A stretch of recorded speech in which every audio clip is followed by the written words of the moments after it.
Okay, now we're recording. Okay, so welcome to everybody for this Taurus new moon telecall we are doing on May the 16th. Yeah, I was actually reading some people that called this a super new moon. I didn't read that before, but when I was reading some stuff last night, they were classifying it as a super moon. So I was like, okay, that makes a lot of sense. Because there's just so much happening.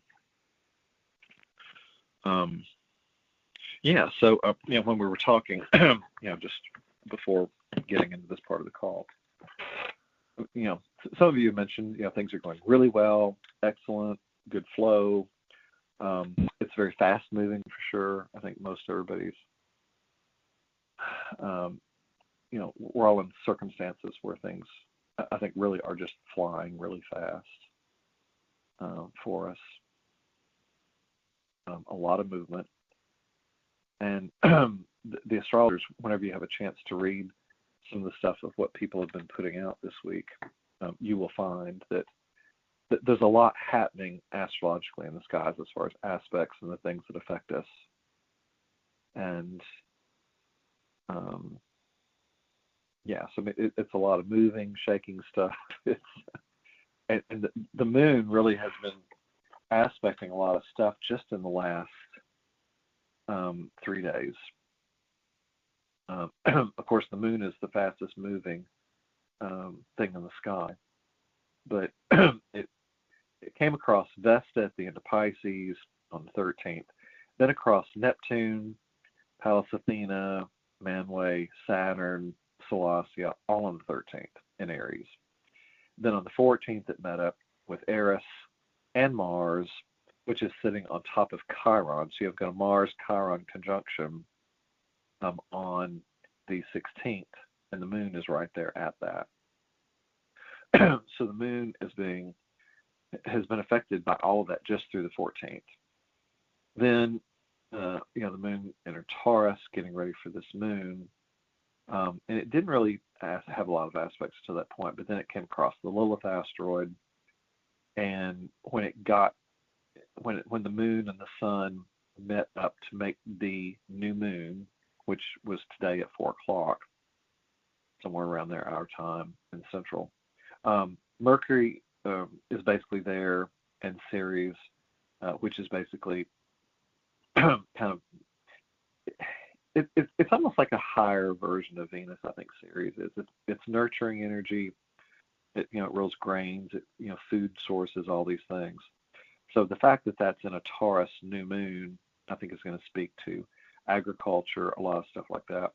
But the fact that Mercury's there, it creates the Sun Mercury cazimi, which happened, I think, exactly yesterday on the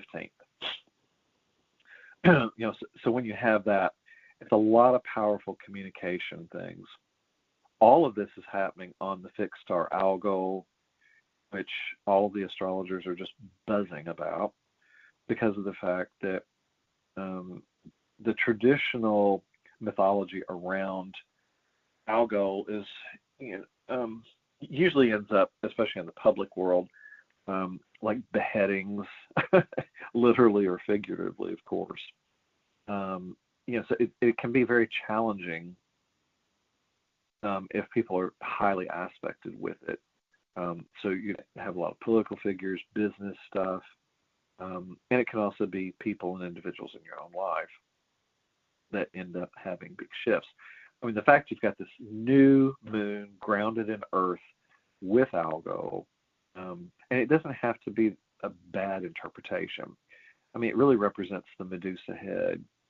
And Medusa really was, I was reading somebody last night, and part of that astrology I think I sent, it may have been the part after I sent the email. Maybe I haven't sent these parts yet. I don't remember. I've seen so much stuff. But it's, Algol, Medusa originally would have been a very exquisite goddess until, of course, the fall, with her as an expression, And then of course, you've got all the Medusa head and the snakes and all the stuff that's been projected onto her as a value. And that's usually what people want to see. But if you look at it from a core standpoint, from the original energy, it's kind of like Lilith energy.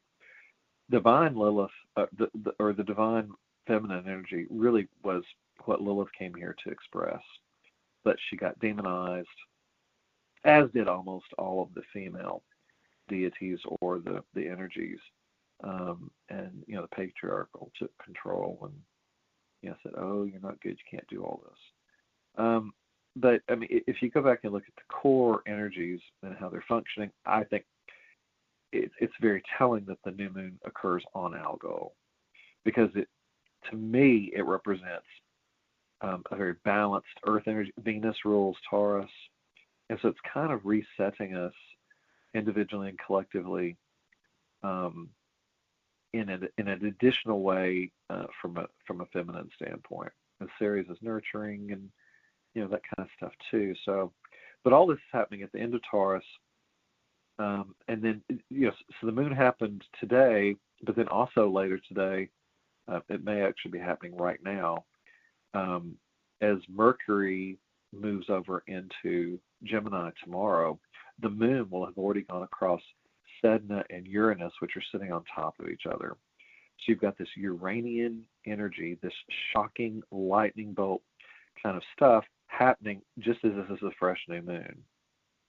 So, I mean, we really are in a place where I think people are waking up with epiphanies, huge shifts in their own consciousness. It could be deep awakenings. I mean, for people that are very advanced along the soul progression. And the fact that Mercury's there means it's going to communicate with all of this, right now and tomorrow. The sun is just, right behind all this coming into Gemini. So the sun is going to come up with Uranus on the 21st and Sedna. So there's just all these this is just conjuncting energy with the moon right now. And then later today, I guess in the morning, the moon is going to go across Priapus, which is the moon's perigee, which is the closest part. It also represents the divine masculine energy. And then by the 18th, the moon will meet up with Venus on the 18th at the end of Gemini before it goes into Cancer. So you're going to have all this feeling energy. Venus also represents what we value, how we love, what we love. All these things are going to be tied up pretty soon within this moon. I mean, 2 days after the new moon is exact. So that's a lot of exact energy that's happening within just the three signs. And so it's attempting to really birth us in a grounded way. It's very earthy. It's very it's nurturing because of the series, but there's also a lot of great communication happening with it because Mercury's sitting right there. And we're also going into with this moon, and it's actually happening, I think, right now. It's sitting as it goes into Gemini at the Pleiades. So the fact you've got a new moon in the Pleiades, you've got all the Pleiadian stuff, that, I mean, we've always had this really deep, long relationship with the Seven Sisters and the Pleiades. And so I think there's a lot of wisdom that can come in this moon, and to have it there with Algol, if you look at the higher function of Algol, I think, and of course that's in Gemini, Uranus in Gemini. So there's all this, it's communication, it's an air sign. I think there could be a lot of shocking things around air travel. I don't think it's a surprise that, supposedly we've had like a contract now for 200 aircraft from China to be purchased, with us. That, that all, qualifies to affect air travel. There's just so much happening. AI things. I mean, we're really blowing open this new reality with Uranus there. And the other dynamic is the fact that because the moon will now be with Uranus and Sedna, it is sextiling Neptune in the beginning of Aries. Vesta's at the beginning of Aries. Pallas Athena's there. So all of this is working in sextile. The moon is sextiling everything at the beginning of Aries. The fact that Mars and Chiron are together, it's a semi-sextile to this moon. So it's not a completely harmonious energy. It requires adjustments, like minor adjustments. Eris is there, so you've got the discord thing going on, but it's at the end of, Aries, which is the I am presence. So we've got action with healing and Chiron. That's a very powerful conjunction to happen. Mars comes around a little over a year. Venus goes faster, but for Mars, of action and Chiron to be coming together at this moon, not on the moon, but aspecting it almost exactly, I think speaks volumes. Eris, anybody that has discord with anything is working with this moon, in different ways. And of course, Mars is sextiling Venus exact. So it's working with, you've got Mars and Venus basically working with each other on either side of the moon. So I think all of those things are, really taking us into going on a deeper level on how we express ourselves, Mars the masculine and Venus the feminine. And those are the core traits, as opposed to the higher aspects of Mars, which is Eros, and then Venus being Psyche. But when I go into the trining energies, let's just go see how these are working together here. Let me see, on the 16th. So let's see. Not the trines. Let's go to sextiles. Where we at? My sheets weren't where I left them, so I'm having to. Okay. As far as sextile energy, those are opportunity aspects. They, it's flowing energy, but you have to work with it, I think, more. And this moon really is not too far out from a sextile with Nessus that I've talked about, which is the abuse cycles in Pisces. So I do think that this moon is going to work with energies to shift a lot of things with regards to abuse of power. So you'll probably see a lot going on, with that. Now, before the moon came direct yesterday, it would have sextiled the North Node. So it's working with what we're doing in our future, as far as like an aspect in that way. It also sextiled Jupiter in Cancer. Yes, sextiles, yes. I remember what I was looking at here for a second. But that's all workable energy. And Jupiter's really not far from an exact sextile with that. So Jupiter and Nessus are really trining each other. So Jupiter may blow up and create attention for things that are in Pisces. And that's a water trine. Pisces to Cancer are both. So you got Jupiter with Cancer of house and home, and then Nessus and Pisces. So I think, again, this is going to be spiritual abuses, all these things, but the moon is sextiling both of those. So that's all flowing energy. It's workable energy, and I do think that it will create circumstances where, if people have been in situations of abuse or they're trying to free themselves from things like that, this can really create circumstances for people to move beyond that and go into deeper soul expression and movement with it. Let me see. As far as the squares,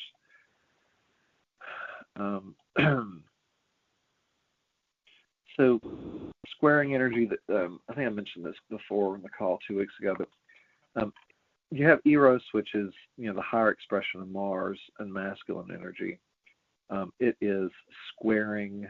It's in Leo and it's squaring this moon. So that may give some challenging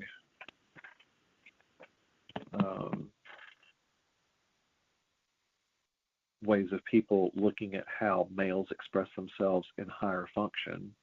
And again, squares don't have to be bad, but it certainly has workable energies.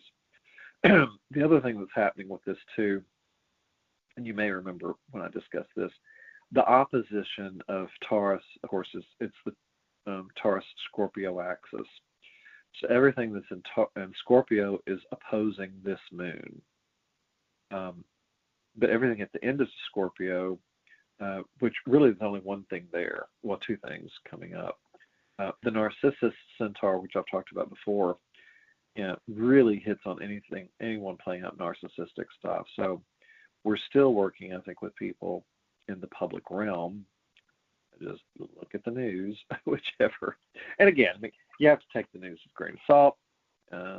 It's fabricated to give a narrative. They want you to have a certain belief system with the narrative and how it works. But from an astrological standpoint, Narcissus is going through the last degrees of Scorpio. That's the secretive stuff. It's the dark sexual stuff.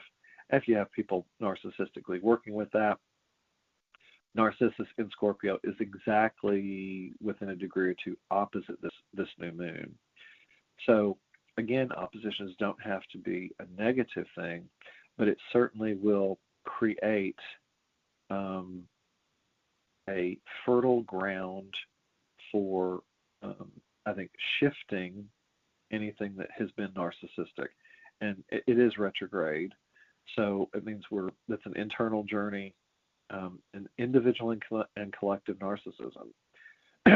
Now, the oscillation Lilith path actually enters back in over that degree on the 20th, which is only 2 days away.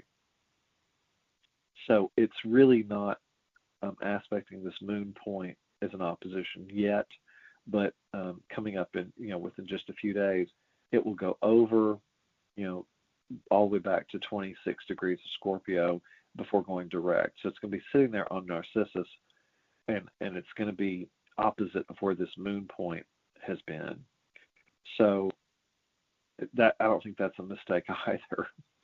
I mean, to have Lilith in its highest expression in the oscillation turn direct over Narcissus in opposition to the moon point, I think is going to speak to really bringing in divine feminine to heal narcissistic behavior as it is opposing this particular part of Pisces.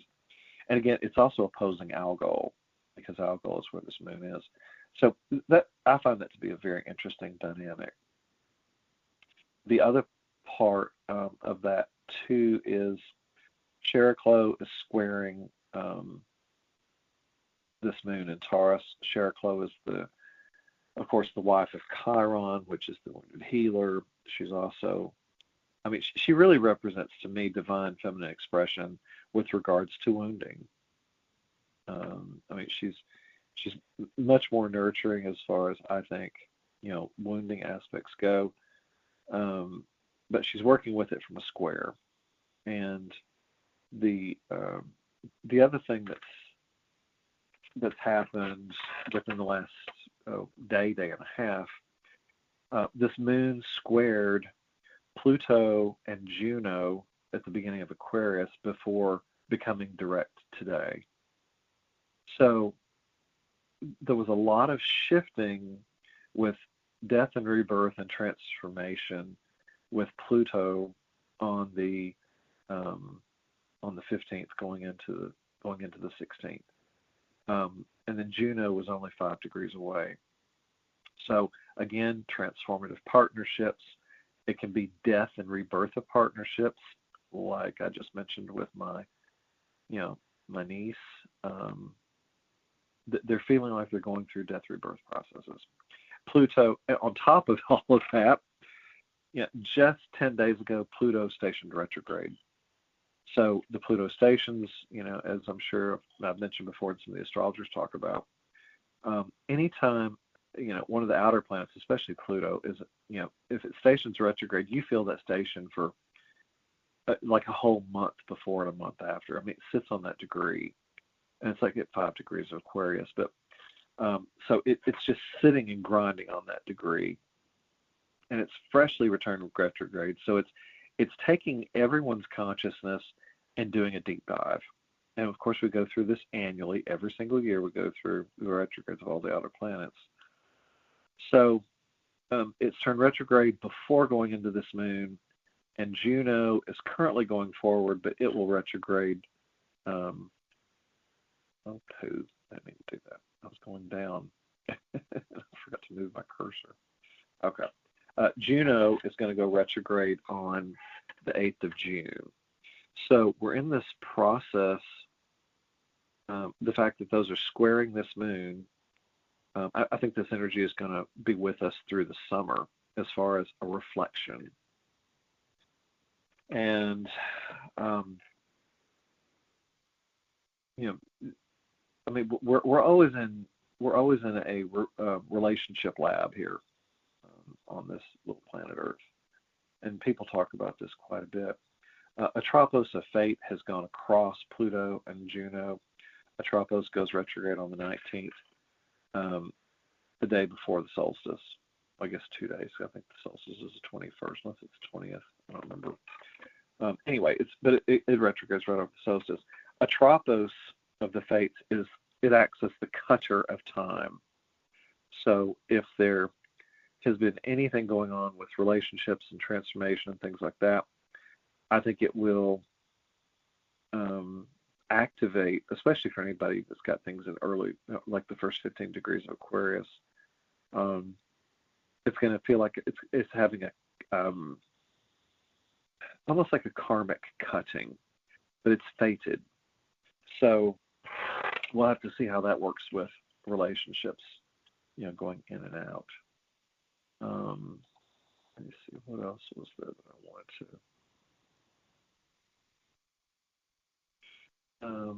Okay, the opposition point I already discussed. So let's go back to the quincunxes.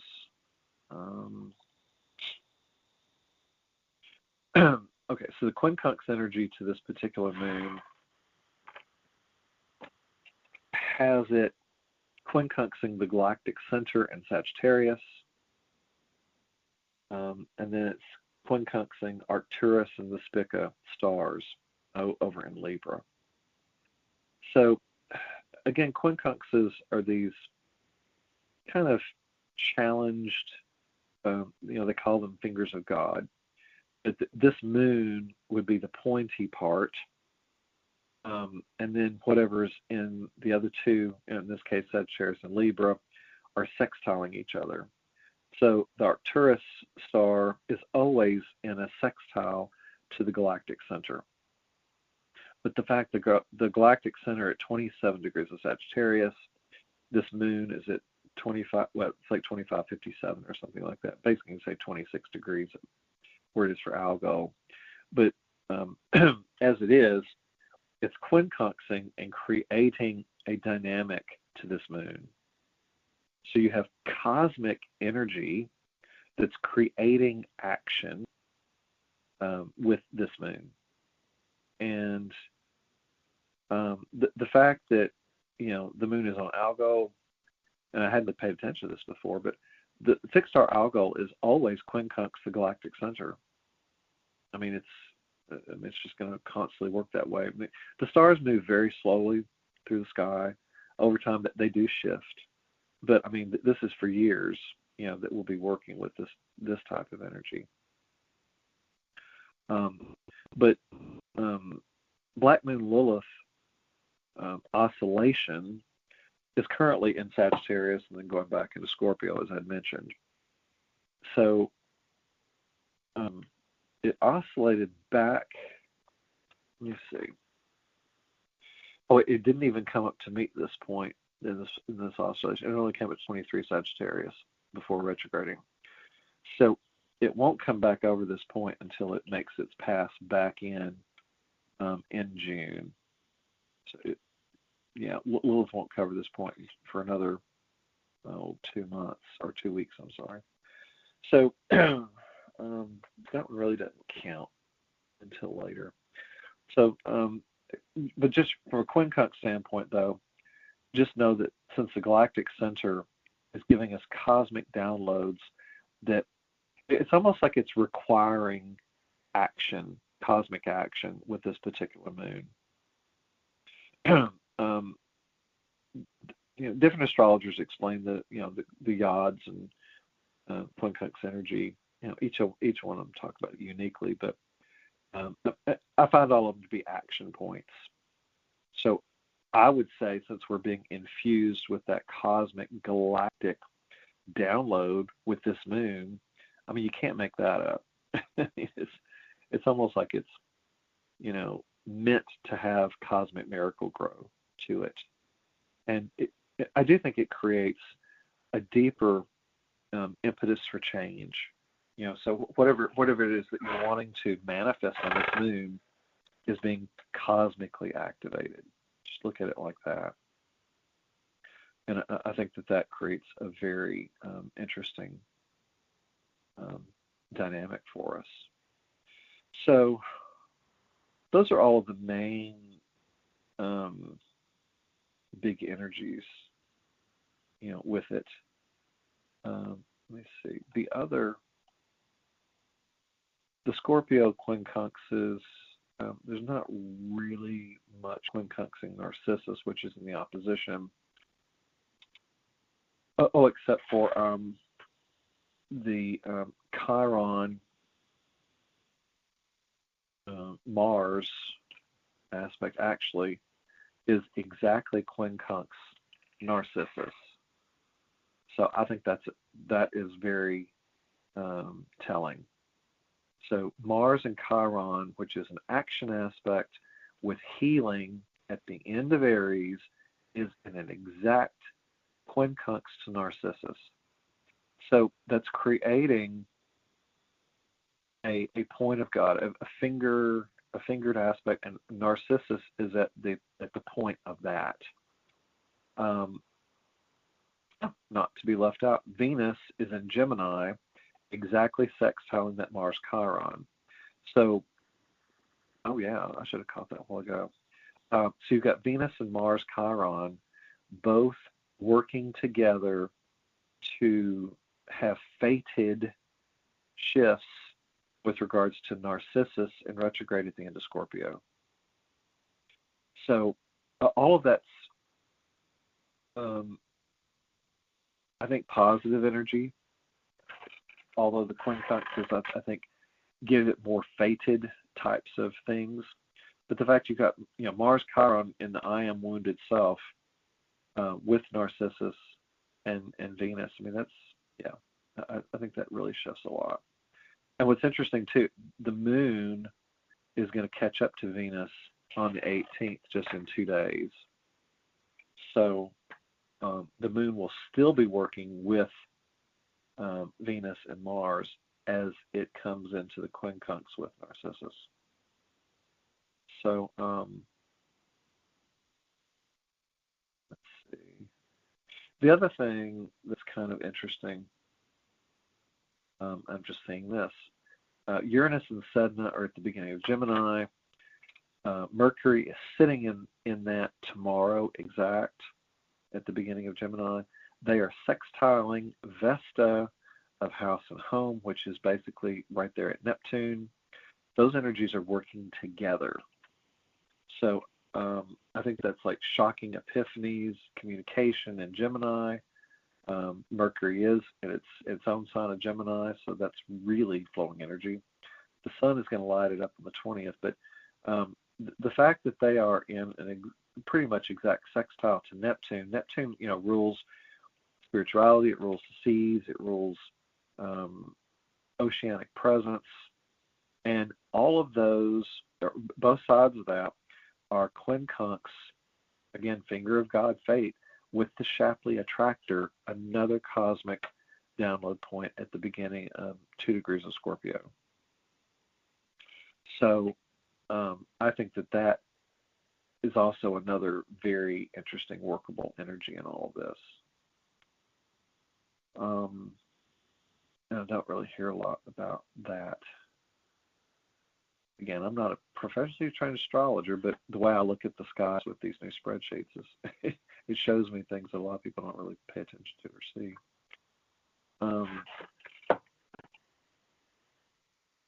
Let me see. As far as trining energies, the really good flowing energy, the fire trines, which are Aries, Leo, Sagittarius, for the 16th. Eros, which is the higher form of the masculine for Mars. It's in a kind of like a wide trine to Mars and Chiron, and of course it's in Leo. But it's coming in to be workable energy, I believe. But what is interesting is that we've got the oscillating Lilith going through Sagittarius, and as it does that, it started like on the 28th of April, and it's stationed to go retrograde on the 8th of May, so just last week. And it's in its retrograde motion now, but it's going backwards all over. It's trining everything through, about 23 degrees of Aries, all the way back to where Neptune and Vesta and all of them are, all the way back through the 20th. So you've got divine feminine energy in Sagittarius trining Aries. The other thing, I hadn't noticed this before either. The Mars Chiron is, basically at 26, 27 degrees, exactly trine the galactic center in Sagittarius. So you've got this galactic, cosmic energy working with its most flowing potential with Chiron and Mars. So I think that's bringing people potential, cosmic healing potential. And again, it depends on where the progression of soul is too. But that is a very, very nice flowing energy with that. The other thing that's happening is that Saturn is approaching an exact trine to the great attractor, which is another cosmic point in Sagittarius. So there's all of these points.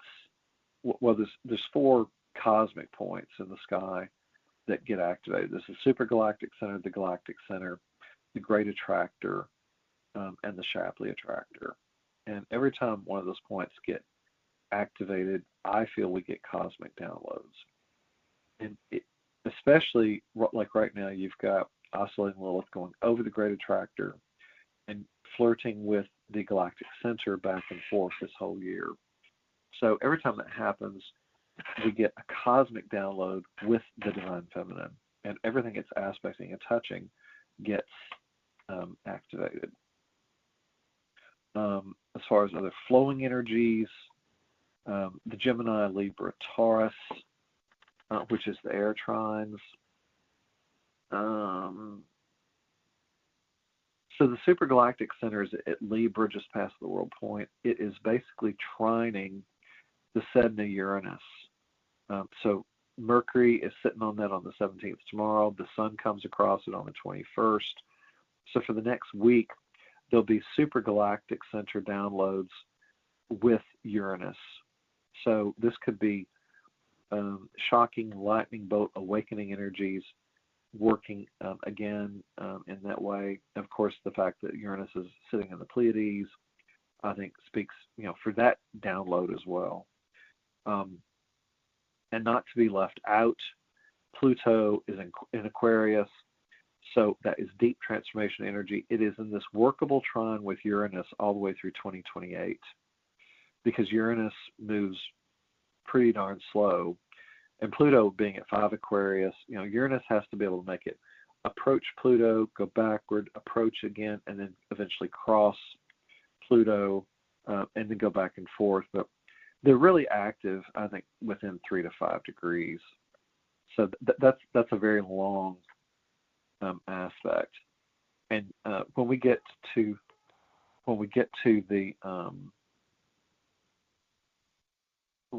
this stuff coming up, it's my aunt calling.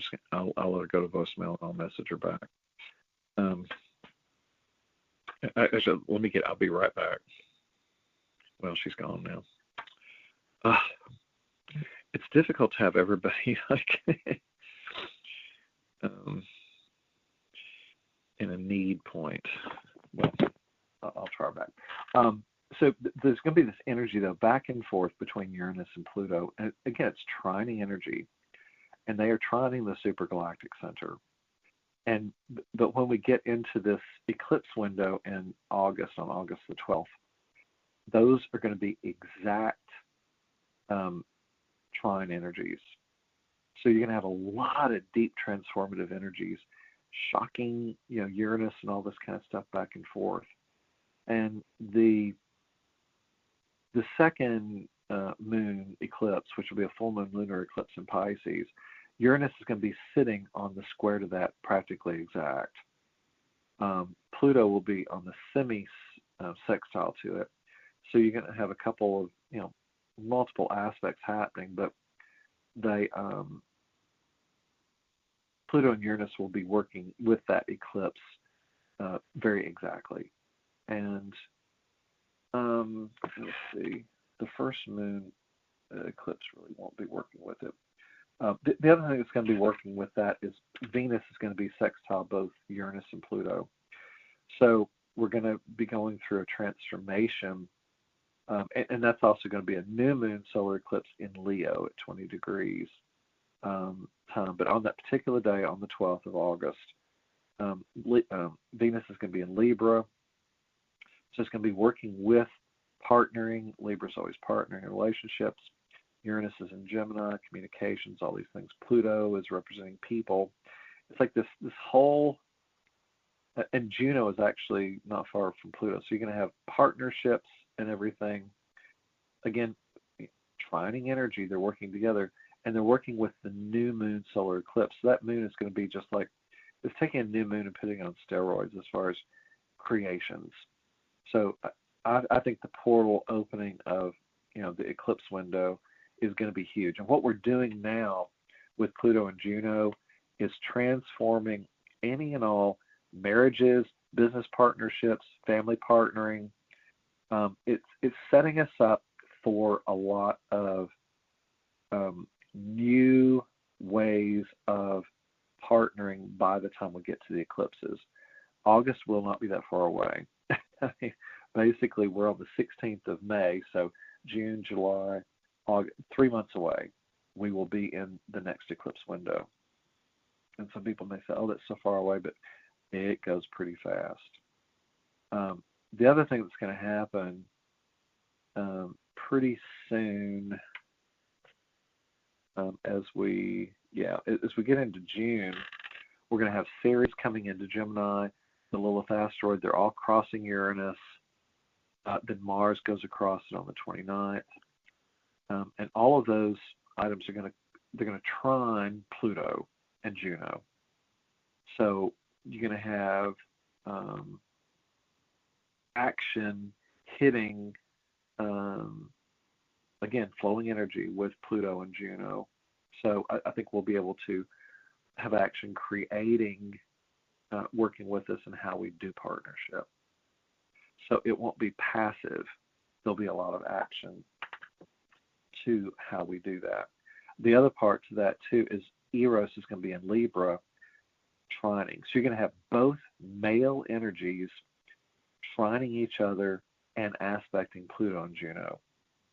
So the whole month of July, actually for the first 2 weeks, I guess, really is going to be very active. in activating, I think, the divine masculine with regards to partnering. So, let's see, what else did I have? The Taurus, Virgo, Capricorn. There's not really a lot happening there as far as the flowing trining energies that's aspecting anything right now. The water trines, Cancer, Scorpio, Pisces. I mean, Jupiter's going to be coming into a trine with Nessus and Terran-Hiwako in Pisces. So I think Jupiter will be blowing those things up from about now, because it's at 21 degrees. Yeah, it's exactly trine Nessus. So again, that's flowing energies, and Narcissus is kind of in there, but it's a little far out. But all the energies, I think, are kind of working together to heal narcissistic abuses, well, any kind of abuse with Nessus, but especially where narcissism is concerned, and they're going to be flowing together. The other thing that's going to be coming up will be the Mercury retrograde that's going to come up at the end of June. It actually goes retrograde exact on the 30th of June. And it does it basically exactly like on the Capricorn full moon. The sun will be in Cancer, creating the full moon in Capricorn. So, but that retrograde time is, because it's in Cancer, it's going to have us reviewing how we feel about our own house and home, how we feel comfortable, what we love, how we nurture, all these things. It's also being aspected immediately and completely by Psyche and Hygeia that whole time, as well as Jupiter on the other side. So this is going to be huge transformation, I think, for the way we communicate in relationships. Psyche is the highest version of Venus. Hygeia is more like healing energy, but it's very structured. It's very Hygeia really wants detailed healing. So all that's going to be happening around the summer solstice. So again, I mean, it's like I told you, we're going into a lot of big shifts with these energies. They're affecting every part of our landscape. They're affecting the core of who we are. They are shifting us really from the inside out. You know, all of 2026 is just, it's a big deal. Let's see, what else did I have here? Guess that was all of that. I think that hits most of the points that I wanted to cover. Again, please do check out the emails and the things that I sent, because they really sent some very powerful messages out this time.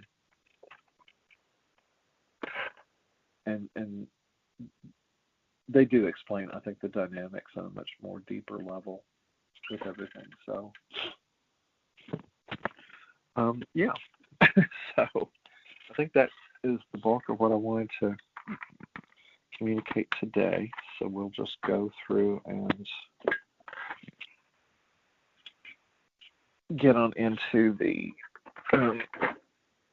meditation part. We'll try to, clear up the core of, whatever's not been cleared yet, and get us in a place so that we're going into this new moon as free as we can, as unencumbered energetically. And of course, every time I go through with this, I always talk about how we're, clearing out the cellular structure, the atomic and subatomic levels, molecular levels. All the systems, the blood, the skeletal, myofascial, just all this, the caca that we carry for so long. They're turning out all my little lights. I get myself nested for not the long winter's nap, but certainly the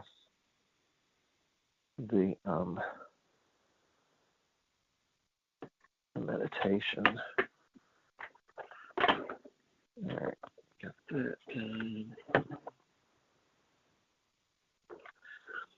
So yeah, so for each of you, just think if there's anything that you do want to release, clear out,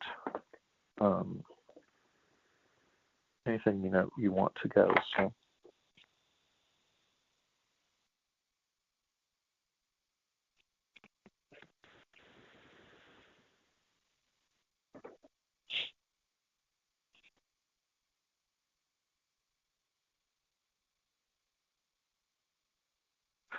Okay, so just go into it.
Okay, everyone.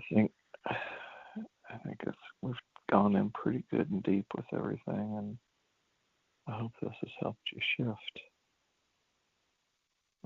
anything out that you don't need energetically to set up for this new moon. Go ahead and stop recording.